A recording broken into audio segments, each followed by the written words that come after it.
मैं दीपक राठौर, आपका physics faculty, आपके साथ फिजिक्स की जर्नी में। तो बेटा देखो, अब अपन को मतलब अच्छे से प्रिपेयर तो करना ही है। 12th में आ गए, 11th के कुछ कॉन्सेप्ट भी आपको रिवीजन करने पड़ेंगे, और साथ के साथ 12th का जो बोर्ड सिलेबस है, मतलब आपको इसमें पढ़ना तो है ही सही, उसके साथ प्रैक्टिस ज्यादा करनी पड़ेगी। अगर आपने प्रैक्टिस नहीं की तो पढ़ने का यहाँ अर्थ रहेगा ही नहीं, क्योंकि ये जो कॉन्सेप्ट है ये आपको प्रैक्टिस से ही क्लियर होंगे। आपको कॉन्सेप्ट समझ में आ जाएगा, आप क्वेश्चन करोगे वो आपको लगेगा कि ठीक है, पर जब इसको अपन प्रैक्टिस पे ले जाएंगे तो ज्यादा अच्छे से क्लियरिटी आएगी कि किस वाली चीज को कैसे किया जाता है। ठीक है, तो अभी जो अपन ने क्या क्या देखा कि अपन ने इलेक्ट्रिक चार्ज एंड फील्ड वाला अपन टॉपिक पढ़ रहे थे। ठीक है, जो इलेक्ट्रोस्टैटिक का 2 पार्ट में है। इसके बाद अपने पास जो सेकंड वाला पार्ट जिसमें कैपेसिटर भी आता है, 2 चैप्टर है। पहला चैप्टर क्या था अपना, इलेक्ट्रिक चार्ज एंड फील्ड था। उसमें अपन ने चार्ज के बारे में जाना, 2 चार्ज के बीच में फोर्स जाना कि क्या होता है फोर्स, F बराबर K Q1 Q2 by R square. और उसके बाद अपन ने इलेक्ट्रिक फील्ड जाना कि इलेक्ट्रिक फील्ड किसी पॉइंट पे क्या होता है, इस पॉइंट में मैं क्या रखूंगा, एक पॉइंट चार्ज रखूंगा, कोई भी एक चार्ज रखूंगा जिसपे मैं इलेक्ट्रिक फील्ड देखना चाहूं तो क्या होगा, F बाई Q नॉट। ठीक है, मतलब क्या हो जाएगा कि अपन जो है इलेक्ट्रिक फील्ड किससे देते हैं कि E जो होता है अपने पास, E क्या होता है, E जो मेरे पास होता है वो होता है K Q by R square, या मैं बोल सकता हूं उसको F बाई Q नॉट। और वेक्टर की फॉर्म में देना चाहूं तो उसको ऐसा लिखा जाता है। ठीक है, कि किसी भी पॉइंट पे मेरे पास यहाँ पे है, यहाँ पे इलेक्ट्रिक फील्ड क्या होगा, तो क्या होगा कि मैं वहां पे एलिमेंट्री चार्ज Q नॉट रख रहा हूं और उस पर वहां पे कितना फोर्स वो फील कर रहा है, उसकी वजह से जो होगा वो force divide by point charge, वो अपने पास इलेक्ट्रिक फील्ड आ जाएगा। डायमेंशन मतलब मेजरमेंट की बात करें तो उसकी क्या होती है, K Q by R square upon जानते हैं, क्योंकि F क्या होगा K Q1 Q2 by R square. तो Q चार्ज कहीं पार्टिकल की वजह से इलेक्ट्रिक फील्ड किसी पॉइंट पे क्या हो गया कि K Q by R square. अब इसमें अपन कुछ इंपॉर्टेंट पॉइंट जान लेते हैं कि यार अपन जब है, जरूरी नहीं है हमेशा एक पॉइंट चार्ज की फॉर्म में आए, या जरूरी नहीं है हमेशा कुछ अपन को पता हो वही आए, कुछ भी आ सकता है ना, जैसे लीनियर एक वायर आ गया अपने पास। ठीक है, तो अपन उसमें कैसे करेंगे, तो अपन जानते हैं लीनियर चार्ज डेंसिटी कैसे निकालेंगे, मतलब क्या होती है वो तो अपन जानते हैं। अपन उसको किससे डिनोट करते हैं कि लैम्डा से डिनोट करते हैं। अगर नहीं जानते हैं तो कोई बात नहीं, जानते हैं तो अच्छी बात है, अपने को ज्यादा आता है तो उसमें अपने बेनिफिट्स है। तो charge per unit length is called linear charge density. मतलब क्या है कि L लेंथ पे कुछ चार्ज फैला हुआ है। ठीक है, सिमेट्री में फैला हुआ है, मतलब वो चार्ज जो है L लेंथ पे है। अब जरूरी नहीं है वो फिक्स हो, वो इनफाइनाइट भी हो सकता है, वो कुछ फिक्स भी हो सकता है। अपन ने क्या बोला, चार्ज पर यूनिट लेंथ, मतलब मान लीजिए उस पर पूरा चार्ज Q था, कि इस लेंथ पे पूरा चार्ज जो है Q है, तो Q चार्ज है पर यूनिट लेंथ, मतलब लेंथ से अपन ने डिवाइड कर दिया। जहां भी पर यूनिट की अपन बात करें, per unit time, per unit length, वहां पे अपन क्या करेंगे कि उसमें मैंने L से डिवाइड कर दिया, उसकी लेंथ से डिवाइड कर दिया, तो अपने पास क्या है कि लेमडा आ गया। लेमडा क्या है कि अपने पास चार्ज डेंसिटी है, कौन सी, लीनियर चार्ज डेंसिटी। तो कहीं पे अपने को क्वेश्चन करना होगा कि कहीं पे अपने को क्वेश्चन करना है कि अपने को कहीं वायर की फॉर्म में कुछ दे दिया और वहां पे अपने को कुछ इलेक्ट्रिक फील्ड पूछ रहा है, वोल्टेज पूछ रहा है, कुछ भी मतलब अपन से पूछा जा रहा है, तो अपन उस वहां पे क्या करेंगे कि अपन ये वाली चीज यूज करेंगे कि lambda equal to Q by L। अब हो सकता है वो एलिमेंट्री चार्ज हो, बहुत छोटा चार्ज हो, जैसे अपन ने यहाँ पे माना कि एक L लेंथ का वायर था। अब अपन को केवल इसकी वजह से ही इफेक्ट देखना है, तो इस पे अपन ने चार्ज मान लिया कि DQ चार्ज होगा, और इतनी छोटी सी लेंथ को अपन ने क्या बोल दिया कि DL को लेंथ होगा। उसका पूरे पे चार्ज तो क्या था, Q था, और L लेंथ पे चार्ज था, तो अपन ऐसे लिख सकते हैं कि DQ जो मेरे पास हो जाएगा वो क्या हो जाएगा, लेमडा DL। तो कहीं पे अगर अपने को मिले कि DQ अपने को, या कुछ ऐसा अपन इंटीग्रेशन करना चाहते हैं कि चार्ज में अपन DQ को फाइंड आउट करना चाहते हैं, तो DQ की जगह अपन लेमडा DL लिख सकते हैं। और कहीं L की फॉर्म में आ रहा है तो L की फॉर्म की जगह वो DQ बाई L लिख सकते हैं। ये अपने काम आएगा जब अपन किसी लीनियर वायर की वजह से कहीं पे चार्ज डेंसिटी निकालेंगे, कहीं पे इलेक्ट्रिक फील्ड निकालेंगे, कहीं पे फोर्स निकालेंगे। तो कभी कभी, मतलब कभी क्या, रेयरली जब अपन क्वेश्चन ज्यादा करेंगे तब वहां पे अपने को ये कन्वर्जन काम आएगा, इस वजह से पढ़ना है। सेम जैसे चार्ज डेंसिटी लीनियर की बात की अपन ने, तो सरफेस चार्ज डेंसिटी भी होगी। अब सरफेस चार्ज डेंसिटी क्या होगी कि कोई सरफेस है, सरफेस का मतलब किसी प्लेन पे होगा, कोई भी हो सकता है, वो गोल हो सकता है, कुछ भी हो सकता है। कि मैंने ऐसा कोई सरफेस मान लिया, ठीक है, इस पे क्या था, इसका सरफेस एरिया A था। अब मान लीजिए मैं इसको फिक्स मानता हूं कि कुछ नहीं था, वो क्या था, एक स्क्वायर था। ठीक है, तो अपन ने क्या बोला कि एक स्क्वायर था जिसकी सारी लेंथ ए है। ठीक है, अब इसमें मैं सरफेस चार्ज डेंसिटी की बात करूंगा तो सरफेस चार्ज डेंसिटी क्या होगी, सिमिलर है, वही बात होगी कि पर यूनिट एरिया पे जितना चार्ज होगा वही अपने पास सरफेस चार्ज डेंसिटी होगी। तो वही है, charge per unit area is called surface charge density. मतलब क्या है, ये मेरे पास एक एरिया है, इस पे मैंने बोल दिया कि इस पे जो पूरे पे चार्ज है क्या है, वो Q है। अब मैं इसको बोलूं कि मेरे पास सरफेस चार्ज डेंसिटी क्या होगी, तो इसको डिनोट अपन किससे करते हैं, सिग्मा से अपन डिनोट करते हैं सरफेस चार्ज डेंसिटी को। ठीक है, तो सरफेस चार्ज डेंसिटी क्या होगी कि चार्ज जो है अपने पास, कितना चार्ज है कि टोटल चार्ज अपने पास Q है पर यूनिट एरिया, तो एरिया से उसको डिवाइड कर दो।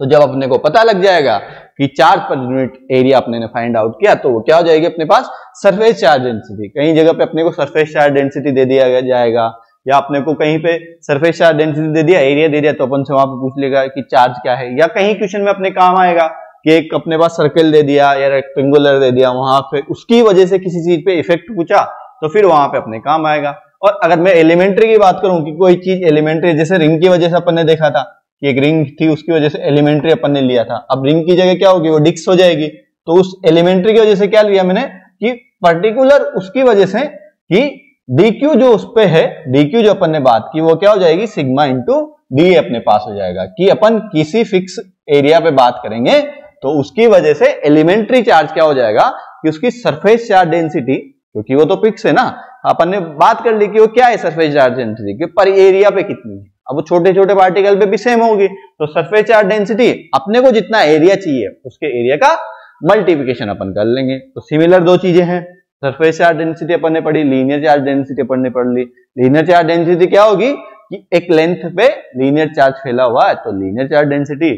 और सरफेस चार्ज डेंसिटी की किसी सरफेस पे जो है चार्ज है, तो उसकी वजह से अपने पास जो है उस चीज के लिए सरफेस चार्ज डेंसिटी कैसे निकालेंगे कि पर यूनिट एरिया, कि पर यूनिट एरिया पे कितना चार्ज है, जितना चार्ज अपने पास आएगा उसको अपन ने बोल दिया कि surface charge density sigma equal to Q by A. Simple सी बात है।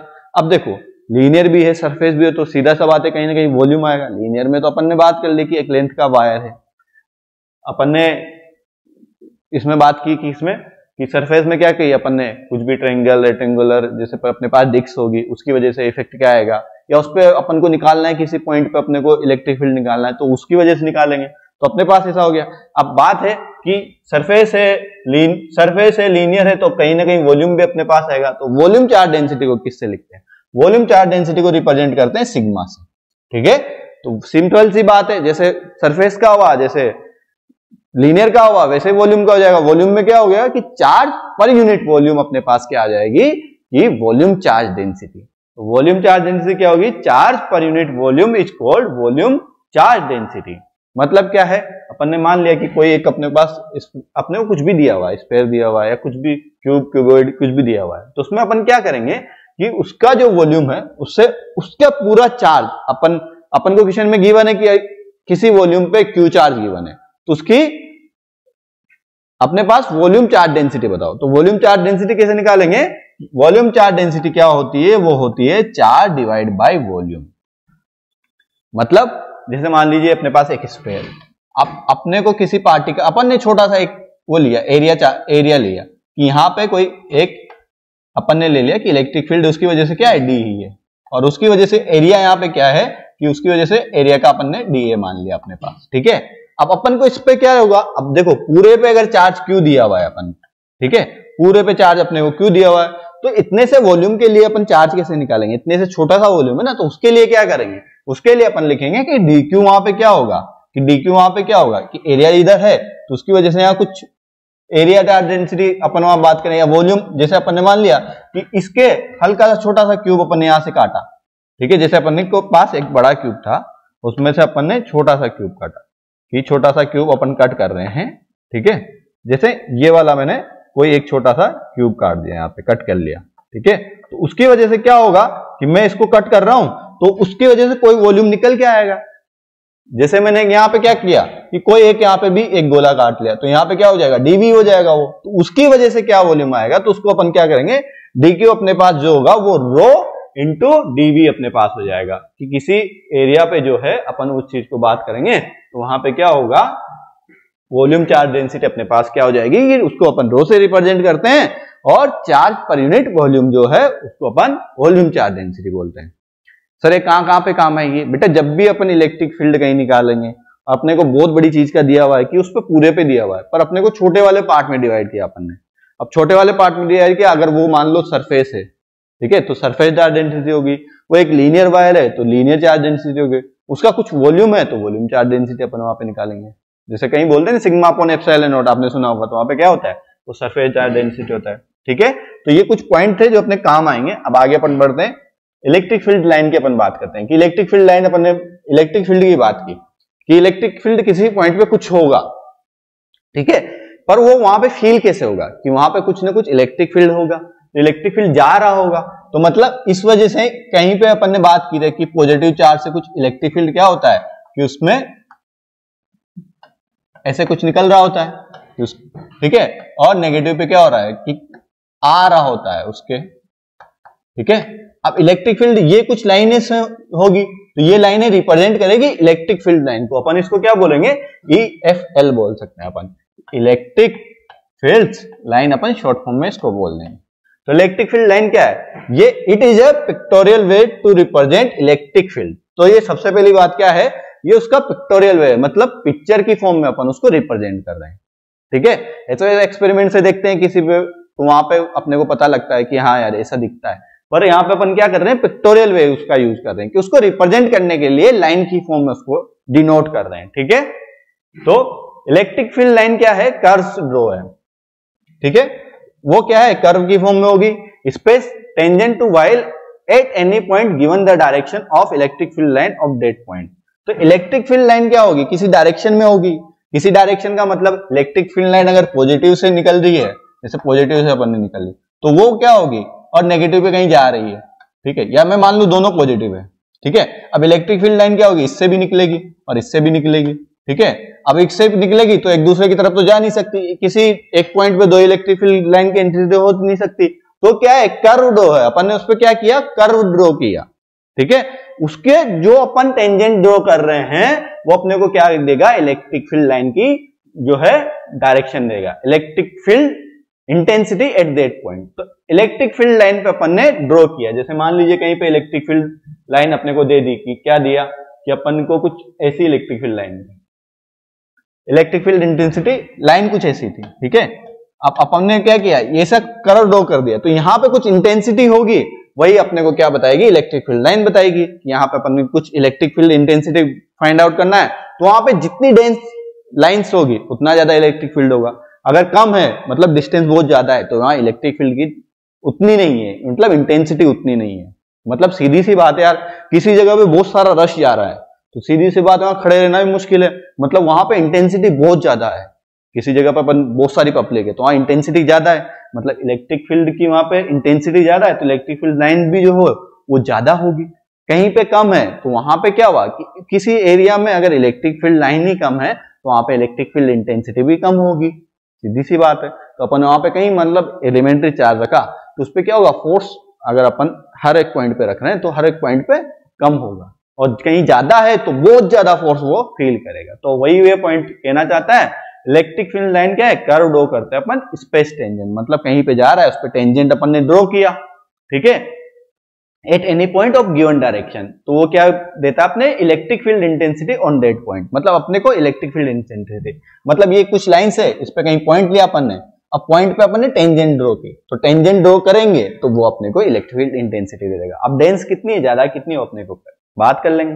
अब ये लाइन क्या है, दे आर इमेजिनरी लाइन्स, मतलब अपने को पता नहीं है कि ओरिजिनल में वहां पे इतनी है, ठीक है, वो अपन क्या करते हैं, इमेजिन करते हैं कि ये लाइंस होगी इतनी, मतलब वहां से ऐसे जा रही होगी। वो तो अपने को क्या है, एक्सपेरिमेंट से पता लग जाता है कि ऐसे जा रही है, ऐसे जा रही है। अपन कुछ मैग्नेट वाला करते हैं, इसमें क्या होता है, कुछ वो जो होता है अपने पास मैग्नेट का, या जो अपने पास आयरन की कुछ बिखरा के वहां पे electric field intensity find out करने की कोशिश करते हैं। पर ये क्या है, इमेजिनरी लाइन है, किसी को पता नहीं है कि होती है या नहीं होती, पर यह है कि इमेजिनरी लाइन है, इसको अपन फील करते हैं बस कि वहां पे ऐसा हो रहा होगा। तो ये क्या है, इलेक्ट्रिक लाइन जो है इमेजिनरी लाइन से, ऐसे नहीं बोल सकते कि पॉजिटिव से एक लाइन जाके वहां जा रही है, नहीं, वो क्या है, वो किसी पॉइंट पे फील हो रहा है उसका फोर्स, मतलब किसी पॉइंट पे अपन ने क्यू चार्ज रखा, उस क्यू चार्ज को फोर्स फील हुआ, इसलिए अपन ने बोला कि यार इंटेंसिटी इधर है, तो इलेक्ट्रिक फील्ड लाइंस इधर की साइड जा रही होगी। मतलब एक फील वाली बात है, सीधी सी बात है, ठीक है। Concept of field line is given by Faraday. तो अब ये बात आती है कि सर फील वाली बात है तो फील किसने लिया सबसे पहले? तो सबसे पहले जो फील है फेराडे ने ये अपने को बोला कि इलेक्ट्रिक फील्ड लाइंस होती है, तो किसने गिवन है? Given by Faraday. कहीं आपके आ जाए असेंशन रीजन में कि किसके द्वारा गिवन है, तो वहां पे आपको पता होना चाहिए कि किसने दी। इलेक्ट्रिक फील्ड लाइंस जो है वो फेराडे के द्वारा दी गई, ठीक है। अब इंपॉर्टेंट पॉइंट है, ठीक है, मतलब ये लाइंस ओरिजिनेट कहां से होती है? तो this line originate either from positive charge और इनफाइनाइट। मतलब कि सर पॉजिटिव चार्ज से समझ में आया, इनफाइनाइट से कैसे ओरिजिनेट होगी? बेटा अपन बात कर रहे हैं कि क्यू चार्ज को अपन ने इनफाइनाइट पे रखा था सबसे पहले, फिर वहां से कुछ आर डिस्टेंस लेके आए, ठीक है। तो इनफाइनाइट पे कहीं ना कहीं उसके पास, अगर इनफाइनाइट से थोड़ा सा कम करें अपन, तो वो वहां पे भी फील कर रहा है ना, उस चार्ज पे फोर्स जो है वहां पे भी फील करता है। तो हो सकता है, अब मान लीजिए वो तो अपन ने क्यू चार्ज वहां पे रखा, वहां पे उसने क्या फोर्स फील किया, तो जो फोर्स फील करेगा वो हो सकता है जो अपने पास इलेक्ट्रिक फील्ड लाइंस जो है वो ओरिजिनेट हो रही हो इनफाइनाइट पे, मतलब वो वहां से भी हो सकती है।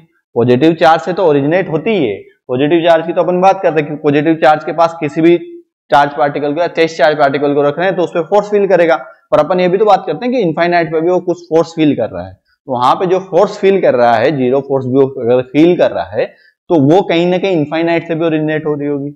मतलब अपन बोल सकते हैं कि ओरिजिनेट कहां से होती है? अपन जैसे ड्रॉ करते हैं ना कि पॉजिटिव चार्ज की वजह से मैंने ये ड्रॉ की, ये वाली लाइन ड्रॉ की, कि उसमें क्या है, आउटवर्ड जा रही है, ठीक है। अबे कहीं जाती जाएगी इनफाइनाइट पे जाएगी ना, तो यहाँ पे भी कहीं इसको इनफाइनाइट पे चली गई, तो वो क्या होगा कि इनफाइनाइट से वो क्या हो रही है? ओरिजिनेट हो रही है। और टर्मिनेट कहां पे होती है? कि टर्मिनेट होती है वो नेगेटिव चार्ज पे और इनफाइनाइट पे।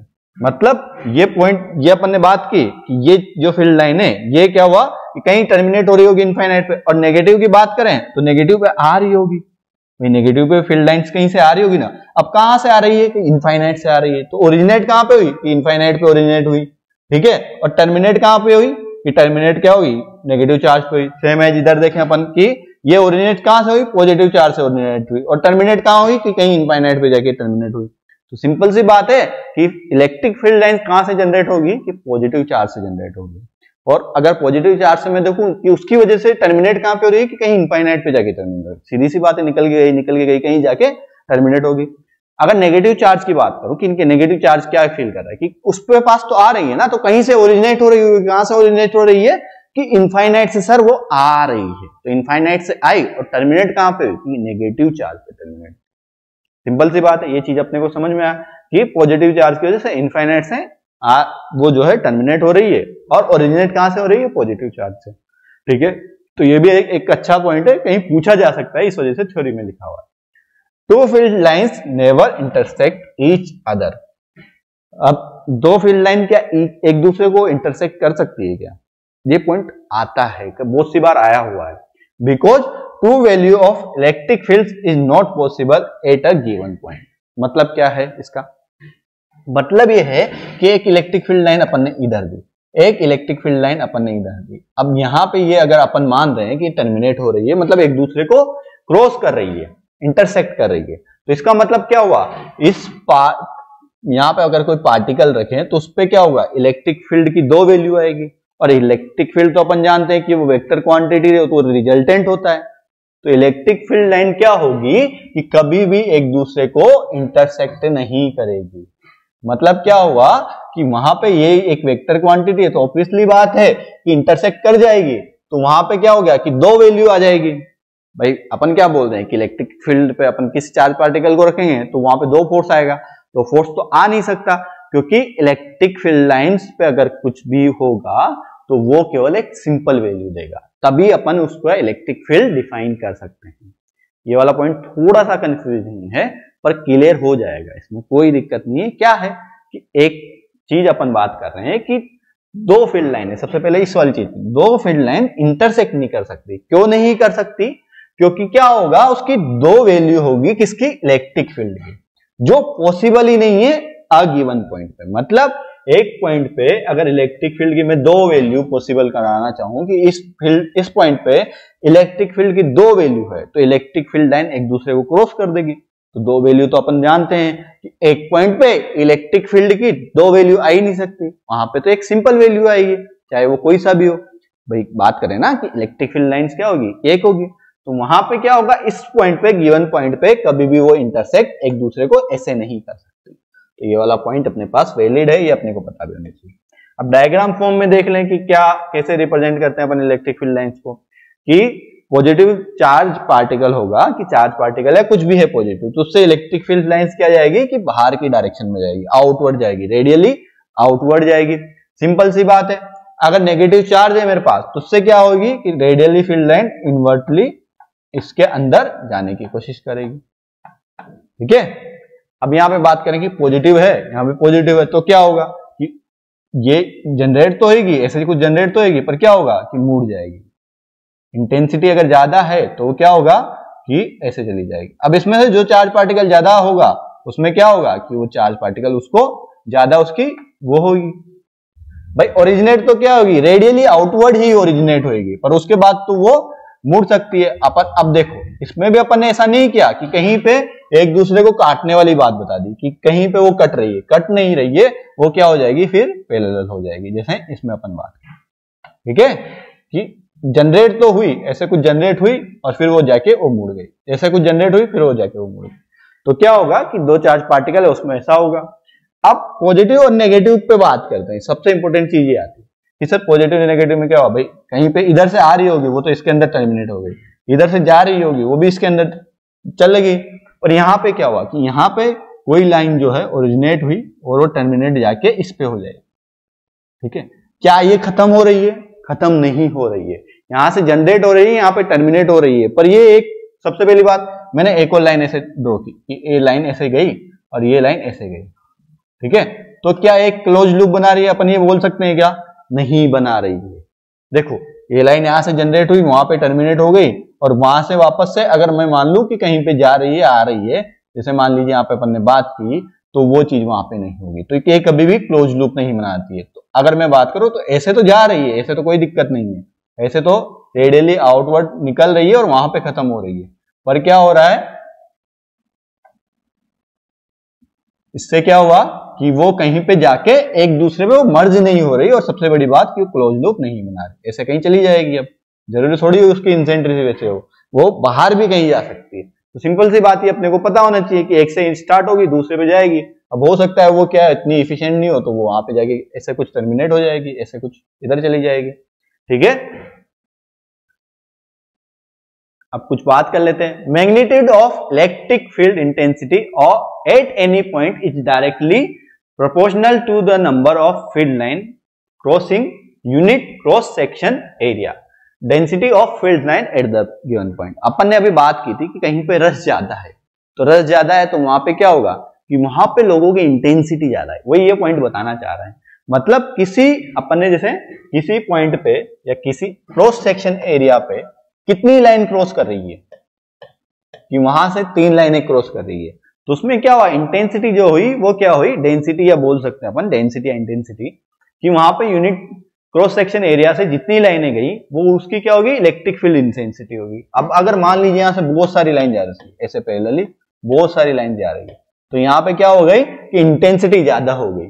तो किसी भी जगह अपन मैग्नीट्यूड अपन कैलकुलेट करना चाहें इलेक्ट्रिक फील्ड इंटेंसिटी का, तो मैग्नीट्यूड क्या होगा गिवन पॉइंट पे कि डायरेक्शन में अपन ने क्या किया, प्रोपोर्शनल में उसमें क्रॉस सेक्शन एरिया बनाया, तो नंबर्स ऑफ लाइन जितनी क्रॉस करेगी वही उसका मैग्नीट्यूड रहेगा। जैसे अपन यहाँ पे बात करें तो नंबर्स ऑफ लाइन जितनी क्रॉस की वही उसका मैग्नीट्यूड हो जाएगा।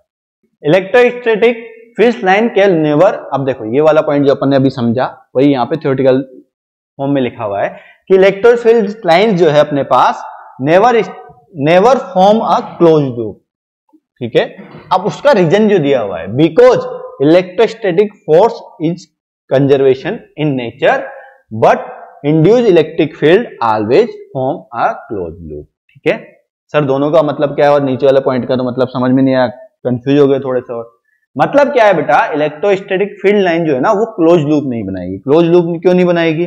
क्लोज लूप अगर बना लिया तो अपन जानते हैं इलेक्ट्रोस्टैटिक फोर्स कैसा फोर्स है कि उसकी नेचर क्या है, कंजर्व है, कंजर्वेशन फोर्स है वो। मतलब क्या होता है कि अगर उसके क्लोज लूप में अपन घूमे ना, कंजर्वेशन और नॉन कंजर्वेशन फोर्स क्या होते हैं, क्लोज लूप में अपन घूमे तो वहां पे वर्क डन कितना हो गया कि जीरो हो गया, पर इलेक्ट्रोस्टैटिक फोर्स में वर्क डन तो जीरो होता नहीं है। तो ये क्या है, नेचर में क्या है, इलेक्ट्रोस्टैटिक फोर्स कंजर्वेशन फोर्स है, तो कभी भी जो है वो लाइन जो है क्लोज लूप नहीं बना सकती। अपन ने ये बात ऊपर भी जानी कि क्लोज लूप नहीं बनाएगी। पर क्या होगा, induce electric field line always a close loop, की इंड्यूस कर रहे हैं ना अपन, किसी भी पॉजिटिव से जनरेट कर रहे हैं और नेगेटिव पे टर्मिनेट हो रही, तो अपन क्लोज उसको बोल सकते हैं। इंड्यूस वाली है वो चीज, या कहीं पे अपन इंड्यूस कर रहे हैं, जैसे अपन ने क्या किया कि कहीं पे अपन जब मोटर वाला एग्जांपल देते हैं तो वहां पे इंड्यूस करते हैं, तो इंड्यूस क्या होगा, कहीं पे अपन स्टार्ट कर रहे हैं तो वहां पे जाके वही टर्मिनेट हो जाती है वापस से, तो वो क्लोज लूप बनाती है। पर इलेक्ट्रिक फील्ड लाइन जो है कभी भी क्लोज लूप नहीं बनाती। तो ये दोनों पॉइंट आपको मतलब ये अपने आ सकता है, तो ये अपने को पता होना चाहिए। स्टेटमेंट में ये अच्छे से आ सकता है, तो स्टेटमेंट अपने को पता होना चाहिए, क्या होना चाहिए कि इलेक्ट्रिक फील्ड लाइन जो है वो क्लोज लूप नहीं बनाती है, इंड्यूस वाली जरूर क्लोज लूप बना सकती है। ठीक है। If a charged particle is released from the rest over an electric field line, the charged particle may or may not follow the field line. अब ये बात क्या हुई कि एक चार्ज पार्टिकल है, ठीक है, अपन ने उसको क्या किया कि रेस्ट से रिलीज किया, कि वो रेस्ट पे था, मतलब उस पर कोई फोर्स नहीं था, उस पर कुछ भी नहीं था। ठीक है, अपन ने कहा किया इलेक्ट्रिक फील्ड लाइन में, कि इलेक्ट्रिक फील्ड लाइन कहीं अपने को गिवन थी, ठीक है, यहाँ पे गिवन थी, तो अपन ने चार्ज पार्टिकल को छोड़ दिया। तो पार्टिकल क्या है, मे और मे नॉट क्या करेगा, फील्ड लाइंस, मतलब वो जरूरी नहीं है कि फील्ड लाइंस को फॉलो करे, हो सकता है वो फील्ड लाइंस को फॉलो करे, हो सकता है फील्ड लाइंस को फॉलो ना करे, इसमें कोई भी बात नहीं है। जैसे आप बोलोगे सर पॉजिटिव चार्ज पार्टिकल है, अब यहाँ पे इलेक्ट्रिक फील्ड ई अगर इस डायरेक्शन में है तो होना चाहिए ना कि वहां पे उसके फिट्स में फोर्स में फॉलो करे, क्योंकि फोर्स उस पर इधर लगेगा, पर जरूरी नहीं है, हो सकता है ऐसी कोई और भी कंडीशन हो जो अपन मैग्नेटिज्म में समझेंगे ना, क्यू मतलब क्यू वी क्रॉस बी, तो वहां पे समझेंगे तो वहां पे ये बात अच्छे से क्लियर रहेगी। तो ये पॉइंट अपने को पता होना चाहिए, समझने के पर्सपेक्टिव से मैग्नेटिज्म में ज्यादा क्लियर होता है। तो ये वाला पॉइंट अपने को पता होना चाहिए कि चार्ज पार्टिकल को अपन रेस्ट से जो रिलीज करेंगे तो इलेक्ट्रिक फील्ड लाइन को जरूरी नहीं है वो फॉलो करे, फॉलो कर भी सकता है और नहीं भी कर सकता। तो ये भी आ जाता है कि फॉलो ही करेगा, स्टेटमेंट दे दिया ऑलवेज फॉलो, मे और मे नॉट बी फॉलो, तो वहां पे अपने को ये वाला चीज करेक्ट करना है। अपन ने इलेक्ट्रिक फील्ड लाइन पढ़ी, ठीक है, समझ में आ गई होगी होप सबको। किसी को यहां तक कुछ डाउट है तो बताओ बेटा, किसी को कुछ भी लग रहा हो तो नहीं है। तो अब अपन स्टार्ट करते हैं इलेक्ट्रिक फ्लक्स। इलेक्ट्रिक फ्लक्स क्या होता है, सबसे पहले तो वो वाली बात है, अपन ने देखो इलेक्ट्रिक फील्ड लाइंस पढ़ी, अब अपन ने क्या किया था, एक एरिया क्रॉस सेक्शन लिया, उसके बेस पे अपन ने क्या किया कि इलेक्ट्रिक फील्ड लाइन कितनी गुजर रही है वहां से, तो वहां पे वैसी बेस पे अपन क्या करेंगे, इलेक्ट्रिक फील्ड्स को पढ़ेंगे कि ये डिफाइन कैसे होता है। ये क्या है, electric flux is defined as the dot product of intensity of electric fields and area vector. मतलब क्या है, अपन ने कोई एरिया वेक्टर लिया, ये एक एरिया वेक्टर लिया, यहां से कुछ इलेक्ट्रिक फील्ड लाइन जा रही थी, ठीक है, तो वो क्या है कि यहां पे अपन ने बोला कि इसका एरिया वेक्टर, जैसे मान लीजिए अपन ने बोला कि डेल एस है और यहाँ पे इलेक्ट्रिक फील्ड लाइंस ये कुछ है, ठीक है, एरिया वेक्टर अपन जानते हैं कि वो एक वेक्टर होगा, परपेंडिकुलर होगा। तो इलेक्ट्रिक फ्लक्स जिसको अपन क्या बोलते हैं, फाई अपन डिनोट करते हैं कि फाई जो होता है वो क्या होता है, ई डॉट डेल्टा है। डॉट प्रोडक्ट अपन क्या जानते हैं, वेक्टर में अपन ने पढ़ा है कि डॉट प्रोडक्ट क्या होता है कि दो वेक्टर अगर गिवन है अपने पास तो उन दोनों का डॉट प्रोडक्ट होगा, वो जो है कि स्केलर क्वांटिटी होगी। और डॉट प्रोडक्ट को अपन कैसे निकालते हैं कि ए और बी का जो डॉट प्रोडक्ट है मेरे पास वो क्या होगा, मोड ऑफ ए मतलब magnitude of A, magnitude of B and cos theta, जहां पे थीटा क्या है उन दोनों के बीच का एंगल है, ठीक है। और जो डॉट प्रोडक्ट होता है वो क्या होती है, एक स्केलर क्वांटिटी होती है। डॉट प्रोडक्ट को अपन किससे शो करते हैं, डॉट लगा के शो करते हैं, ठीक है, ये अपन को समझ में आया। इलेक्ट्रिक फ्लक्स को कैसे गिवन करेगा, E dot delta S. Delta S क्या है कि डेल्टा एस जो है अपने पास, वो अपने पास एरिया वेक्टर है। तो अपन फाई को कैसे लिखेंगे, फाई जो अपने पास आया कैसे आया, फाई को अपन ने क्या लिखा कि फाई जो हो गया E डॉट डी एस, अपन यहाँ पे लिख रहे हैं डेल्टा एस, ठीक है। एरिया वेक्टर को अपन मान लेते हैं कि डेल्टा एस जो अपन ने गिवन है वो अपन ने ए वेक्टर अपन मान रहे हैं कि ए वेक्टर है, तो फाई को अपन E डॉट ए वेक्टर भी लिख सकते हैं, ठीक है। फॉर यूनिफॉर्म, मतलब अगर मान लीजिए जो है इंटेंसिटी वो अलग अलग डायरेक्शन में, तो अपने को डेल्टा एस लेना पड़ेगा वहां पे, और अपने को पता है कि उसका फिक्स है कि इस एरिया का, इसका जो ओवरऑल एरिया है वो इधर ही है, ए वेक्टर जो है इधर ही है। तो यूनिफॉर्म के लिए तो अपन क्या लेंगे, डॉट ए लेंगे, और अगर वो नॉन यूनिफॉर्म है या पर्टिकुलरली किसी पॉइंट पे अपन निकाल रहे हैं तो वहां पे एरिया छोटा वाला लेंगे, तो डेल्टा एस उसके लिए बोला हुआ। तो अपन ने जाना वेक्टर में कैसे लिखा जाता है इसको, फाई डॉट ए को कैसे लिखेंगे कि ए का मैग्नीट्यूड कोस थीटा, अपन ने यहाँ पे, या फिर ऐसे भी लिख सकते हैं, बारात तो वही है, magnitude of E magnitude of A, और इन दोनों के बीच का जो एंगल है वो क्या है, कोस थीटा, ठीक है। अब इसको ऐसे बोल सकते हैं अपन कि ई को तो मैंने ई रहने दिया, ए कोस थीटा क्या होगा, ए कोस थीटा जो होगा projection of A perpendicular to E. मतलब क्या है कि कोई एरिया वेक्टर अपन मान रहे हैं कि ये कुछ ऐसा था और ये कुछ अपन ने टिल्ड कर दिया एरिया वेक्टर, ठीक है। यहां से कुछ फील्ड लाइंस जा रही थी, ठीक है।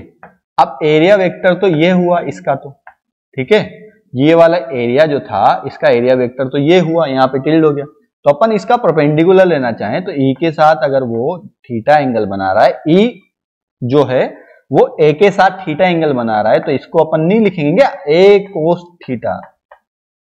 पॉइंट क्लियर हुआ ये सबको, हुआ कि नहीं हुआ, थोड़ा सा कंफ्यूज रह गया होगा। देखो मतलब क्या है, एक बार अच्छे से एक्सप्लेन कर लेते हैं, इसको समझ लेते हैं। इलेक्ट्रिक फील्ड लाइंस कुछ ऐसे हैं, ये बने अपने पास, ठीक है, और अपने को एरिया वेक्टर दिया हुआ है कि एरिया वेक्टर जो है किसी इस डायरेक्शन में, एरिया वेक्टर इस डायरेक्शन में है अपने पास, और इलेक्ट्रिक फील्ड लाइंस इस डायरेक्शन में, ठीक है। तो अपन ने क्या किया, ई और ए के बीच में एंगल निकाला, तो ये एंगल ऐसे ही डिनोट करेंगे ना, टेल टू टेल कौन साइड की, दो वेक्टर की। ये अगर ई है और ये ए है, तो अपन ने क्या किया, प्रोजेक्शन लिया ए का, ए का प्रोजेक्शन ई पे अपन लेंगे तो क्या होगा, ए को ऐसे लिख सकते हैं ना कि ए का इस डायरेक्शन में है तो ए कोस थीटा यहाँ पे हो जाएगा अपने पास। तो ये क्या है, ये के परपेंडिकुलर अपन ने उसको लिया, तो ई परपेंडिकुलर ले सकते हैं, जो क्या है कि प्रोजेक्शन है इसका ए का परपेंडिकुलर टू ई, मतलब उसका एक जो कोस थीटा वाला कंपोनेंट है वो अपन ने यहाँ पे लिया है। तो अपन कभी भी फाई को जो है, फाई को कैसे लिख सकते हैं कि फाई जो अपने पास हो जाएगा वो हो जाएगा ई, और ए का जो कोस थीटा वाला कंपोनेंट है या परपेंडिकुलर जो कंपोनेंट है, ठीक है। अब बात करें कि फाई क्या है, स्केलर है, वेक्टर है, क्या है फाई, सर दो वेक्टर हैं मिल रहे हैं इसलिए वेक्टर होना चाहिए, नहीं। अपन ने क्या सीखा कि वहां पे डॉट प्रोडक्ट है, और जब भी डॉट प्रोडक्ट दो वेक्टर का आता है वो क्या देता है, वो अपने को एक स्केलर क्वांटिटी देता है, तो it is a scalar quantity, ठीक है, स्केलर क्वांटिटी है। यूनिट की अपन बात करें तो यूनिट क्या हो जाएगी, न्यूटन अपन कूलम डॉट मीटर स्क्वायर, ठीक है। ये यहाँ पे अपन से यहाँ से इसकी डायमेंशन भी निकाल सकते हैं, तो डायमेंशन आप लोग निकाल लीजिएगा इसकी, ठीक है। अब फाइव रिप्रेजेंट क्या करता है, मतलब फाइव का मीन क्या है, तो it represent the effect of an electric field with pass through an given a vector area vector. मतलब क्या है कि एक इलेक्ट्रिक फील्ड है, ये इलेक्ट्रिक फील्ड अपने को गिवन है कि कुछ इलेक्ट्रिक फील्ड है, तो फाई जो है कि इस एरिया वेक्टर से कितनी लाइंस पास ऑन कर रही है वो अपने को फाई देता है, कि ये एक एरिया वेक्टर है, ये इलेक्ट्रिक फील्ड है, तो यहां से कितनी लाइन अपने को फाई क्या देगा कि अपने पास फ्लक्स क्या अपन को गिवन करेगा कि जो ई और ए के थ्रू कितनी लाइन गुजरे। हो सकता है बहुत सारी लाइंस जा रही है ऊपर और नीचे, पर एक एरिया वेक्टर से कितनी लाइन जा रही है वही अपने को फाई होता है। तो फाई अपने पास, मतलब बात करें अपने पास कि जो है फ्लक्स क्या होता है, फ्लक्स क्या इफेक्ट करता है कि electric field lines pass through an given area vector, वो अपने को फाई गिवन होता है, ठीक है। डायरेक्शन की बात करें कि its direction is taken perpendicular to plane of given surface, मतलब क्या हुआ सर, डायरेक्शन की तो यहाँ बात ही नहीं, किसकी डायरेक्शन की अपन बात कर रहे हैं। अपन अगर बात करें ना कि फाई अपने को किस डायरेक्शन में गिवन है, कि फाई किधर की साइड अपने को गिवन है, फाई वैसे तो कोई डायरेक्शन नहीं होगी, पर फाई जो है क्या है कि जो परपेंडिकुलर जिस प्लेन पे, मान लीजिए इस प्लेन पे अपन बात कर रहे हैं, ठीक है, इस प्लेन पे इलेक्ट्रिक फील्ड बाहर की साइड आ रहा है, अपन ने बात की ये पूरा बोर्ड है, इस पे इलेक्ट्रिक फील्ड बाहर की साइड आ रहा है और इसका एरिया वेक्टर भी ऑब्वियसली बात है बाहर की साइड होगा, तो अपन जो है फाई जो बोलेंगे कि फाई कहां पे होगा, कि फाई अपने को बाहर की साइड आता हुआ दिखेगा। फ्लक्स किधर की साइड, आउटवर्ड आता हुआ दिख रहा है अपने को।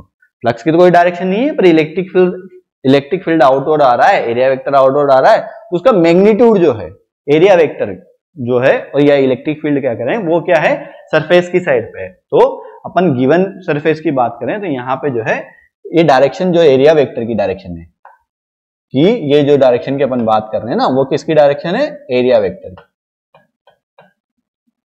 इस direction is taken perpendicular to plane, तो परपेंडिकुलर जो भी होगी उसके परपेंडिकुलर अपन लेंगे। 2D में बात कर लें, 2D में अपन कैसे लेंगे, तो ये जो अपने पास क्या होगा, एरिया वेक्टर की डायरेक्शन क्या होगी कि इसकी जो प्लेन है उसके बाहर की साइड होगी, तो एक्स वाई अपन प्लेन बात कर रहे हैं तो परपेंडिकुलर पॉजिटिव टू प्रीफर अपन करते हैं, पॉजिटिव जिधर की साइड होगा वो अपन प्रीफर करते हैं, तो इसमें ऊपर हो जाएगा। 3D की अगर बात करें कि 3D में सबसे ज्यादा कंफ्यूजन होता है कि सर एरिया वेक्टर किधर की साइड अपन माने, तो एरिया वेक्टर क्या होता है उसमें आउटवर्ड होता है हमेशा, ठीक है। तो 3D सरफेस पे क्या होगा कि इस एरिया वेक्टर डेल एस अपन बोल सकते हैं, डीएस अपन बोल देते हैं, डेल मतलब डेल ए अपन बोल देते हैं, must be outward from the volume. मतलब क्या है कि ये एक अपने पास स्फीयर दिया हुआ है, अपन को इस पार्ट पे अगर एरिया वेक्टर निकालना है तो अपन उसको क्या करेंगे, इधर आउटवर्ड, ठीक है। अगर मान लीजिए यहाँ पे क्यू चार्ज रखा हुआ तो उसका भी क्या होगा, इलेक्ट्रिक फील्ड क्या होगा, उसका भी आउटवर्ड होगा, एरिया वेक्टर भी आउटवर्ड होगा, तो वहां पे क्या होगा, दोनों के बीच के एंगल 0 हो गया। तो अपने को कहीं भी दिया हुआ है तो अपन क्या करेंगे, उसका एरिया वेक्टर ऐसे लिख सकते हैं, डी ए से लिख सकते हो, डीएस से लिख सकते हो, उससे कोई फर्क नहीं पड़ता, ठीक है।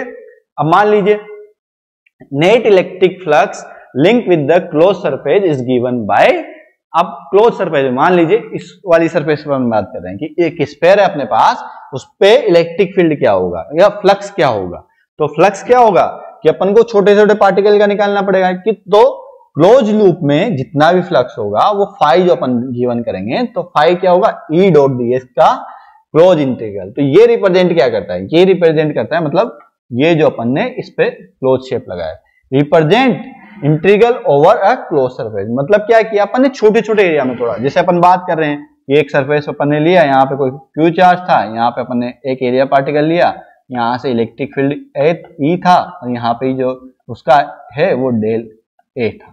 तो अपन क्या करेंगे, इसको अपन को निकालना है तो अपन क्या करेंगे, इंटीग्रेशन ऑफ क्लोज सरफेस, मतलब इस छोटे वाले एलिमेंट का लेके पूरे सरफेस का लिया और उसको क्या कर देंगे, ई डॉट डीएस कर सकते हैं, या डीए अपन ने माना तो डीए कर सकते हैं, ठीक है। तो वहां पे क्या करेंगे, इसको क्या बोलते हैं कि क्लोज सरफेस इंटीग्रल है, कि एक छोटे एलिमेंट का लिया उसका पूरे के साथ कर दिया, तो अपने को क्या फाइंड आउट हो जाएगा, अपने को फ्लक्स फाइंड आउट हो जाएगा। यहां पर तक किसी को भी कोई भी दिक्कत हो तो बेटा बोलो।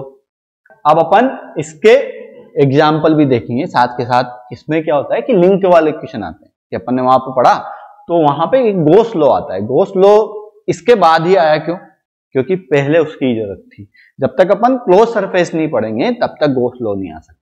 तो गॉस लॉ क्या कहता है, गॉस लॉ के हिसाब से स्टेटमेंट क्या है, पहले एक बार वो पढ़ लेते हैं।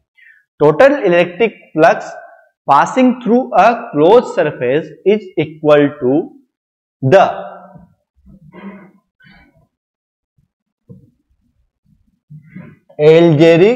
algebraic summation of all the charges inside the closed surface divided by permeability of free space। मतलब क्या बोला गॉस ने, क्या बोला कि गॉस ने क्या बोला, गॉस लॉ में क्या बोला गया है कि अपन किसी फ्री सरफेस पे, अपन किसी भी सरफेस पे, क्लोज सरफेस पे, मतलब कोई मेरे को क्लोज सरफेस दी हुई है, ठीक है, उसके अंदर मैं फ्लक्स लिखना चाहूं तो फ्लक्स क्या होगा उसके अंदर, कि वो एल्जेब्रिक समीशन होगा। किसका समीशन होगा, उसके अंदर कितने चार्ज पार्टिकल, मतलब कितने चार्ज दिए हैं, charge inside the close surface.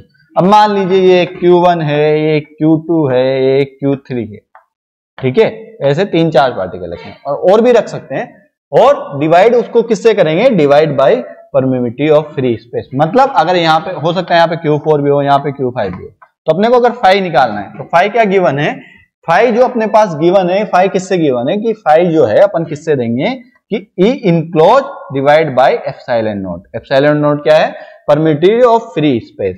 तो ऐसे भी बोल सकते हैं सिग्मा क्यू इनक्लोज।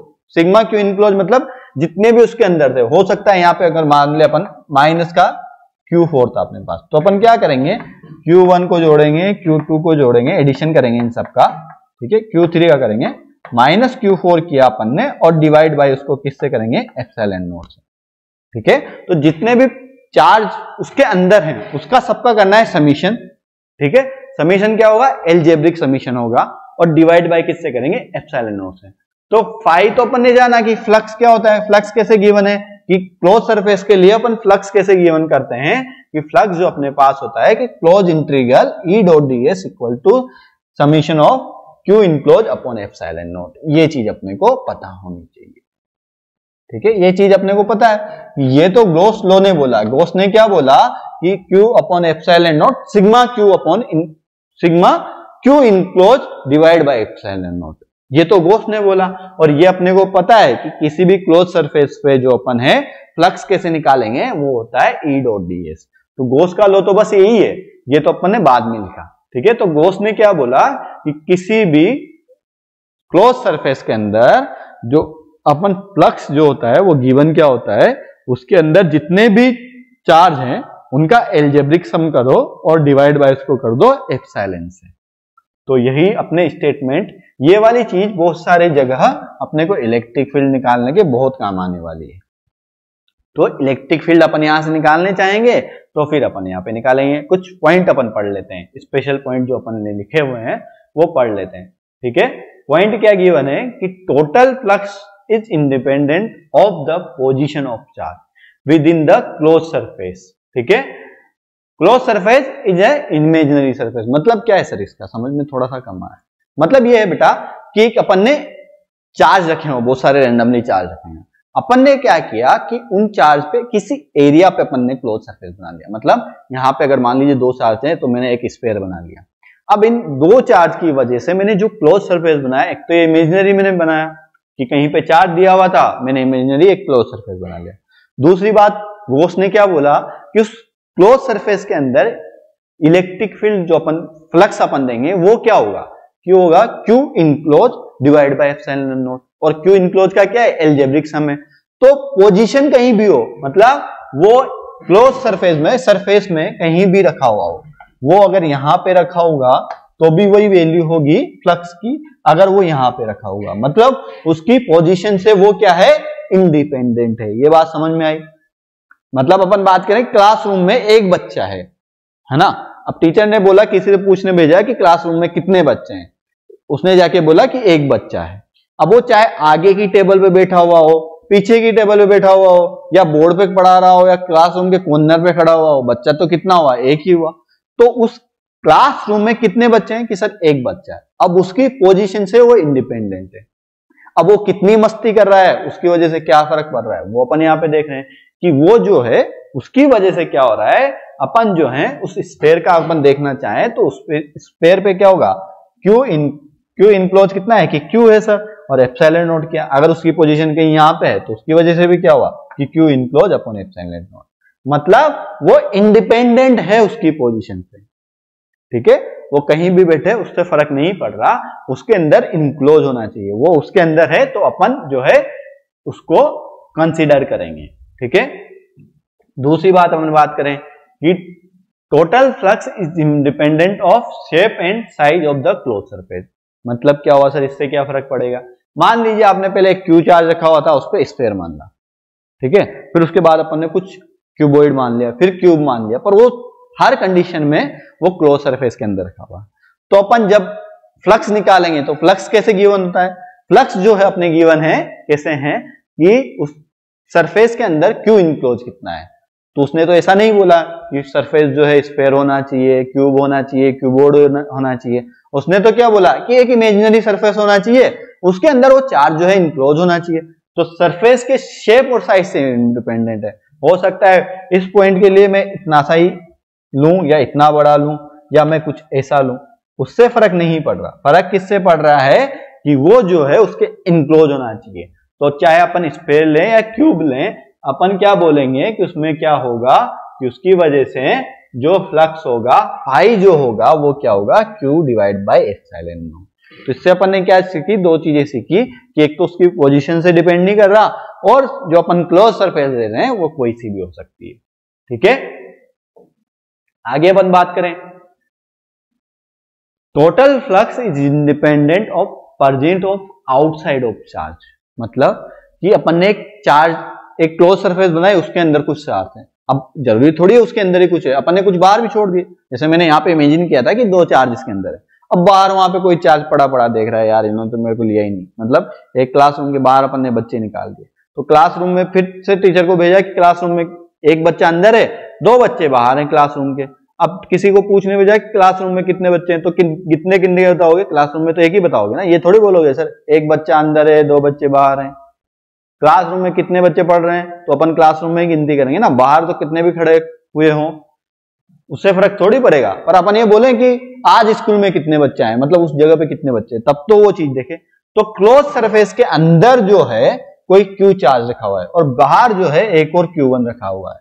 ठीक है, तो इसकी वजह से अपन देखें कि क्लोज सरफेस के अंदर अपन फ्लक्स कैसे गिवन होगा। तो क्लोज सरफेस के अंदर फ्लक्स जो होगा फाई जो होगा वो होगा Q अपॉन एप्सिलॉन नॉट।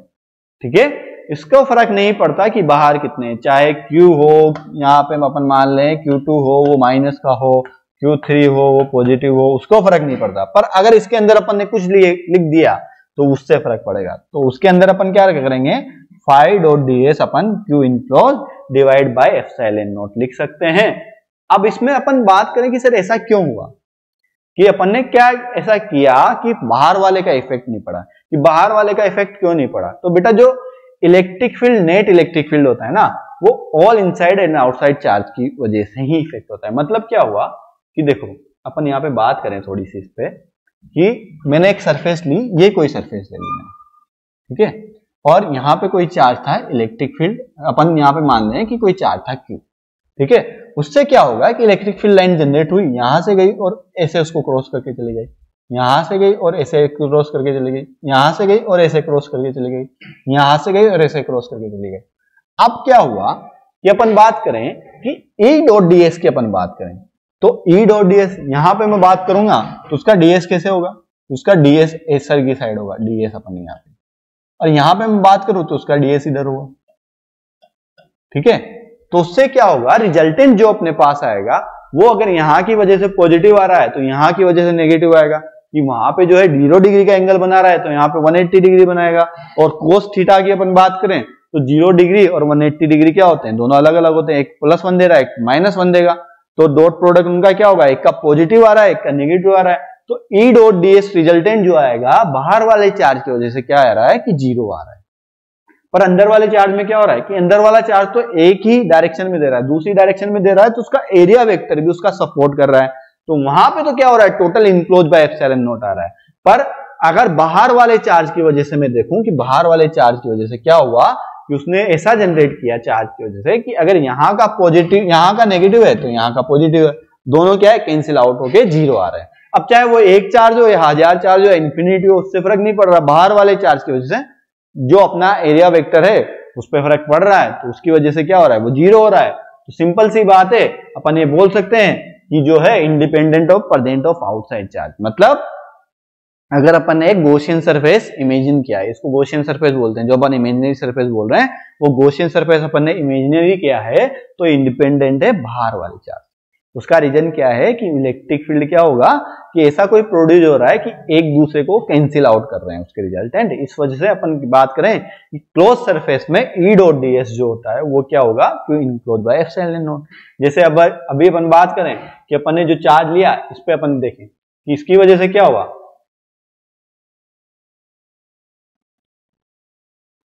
कि इस चार्ज की वजह से तो क्या हुआ कि इस चार्ज की वजह से तो क्या हो रहा है कि आउटसाइड जा रहा है, यहां से कहीं गया यहाँ पे कहीं गया, तो इसके वजह से तो क्या हुआ, यहाँ पे एरिया वेक्टर जो है इसका सपोर्ट कर रहा है, इसका सपोर्ट कर रहा है। यहाँ पे भी अपन देखें कि इसकी वजह से आउटसाइड है इलेक्ट्रिक फील्ड और यहाँ पे एरिया भी क्या है आउटसाइड है।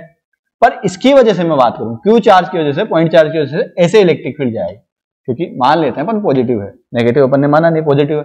तो यहाँ पे क्या हुआ कि यहाँ पे एरिया वेक्टर, अगर मैं मान रहा हूं कि इस साइड पे परपेंडिकुलर मैंने माना, तो यहाँ पे एरिया वेक्टर क्या होगा कि यहाँ पे एरिया वेक्टर इस साइड पे होगा और इसका कोस थीटा एंगल होगा।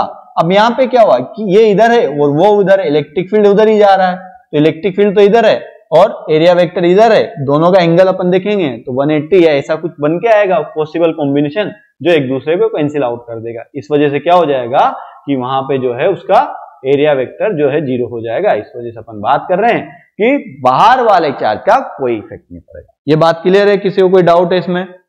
ठीक है, तो गॉस लॉ जो क्या है, is a fundamental law which does not require any proof. Gauss law अपन ने जो है 11th में 2 टाइप से फिजिकल वर्ड पढ़ा होगा, तो उसमें बोलते हैं कि उसके केवल 2 ही चीज से अपन कहते हैं कि या तो उसको छोटे छोटे पार्ट में तोड़ा किसी भी लॉ को, या फिर एक लॉ स्टेटमेंट दिया गया है। तो गॉस लॉ भी जो है ना वो फंडामेंटल लॉ है, इसको प्रूव करने की कोई जरूरत नहीं है। प्रूव तो अपन close surface E dot DS से करते हैं, पर प्रूव करने की जरूरत नहीं है, ये सिंपल सा स्टेटमेंट है। जैसे अपन ने ग्रेविटेशन के लिए दिया हुआ है ना, ग्रेविटेशन के लिए फोर्स क्या हुआ, F बराबर k/1 q2 by r square, उसका कोई प्रूव नहीं है।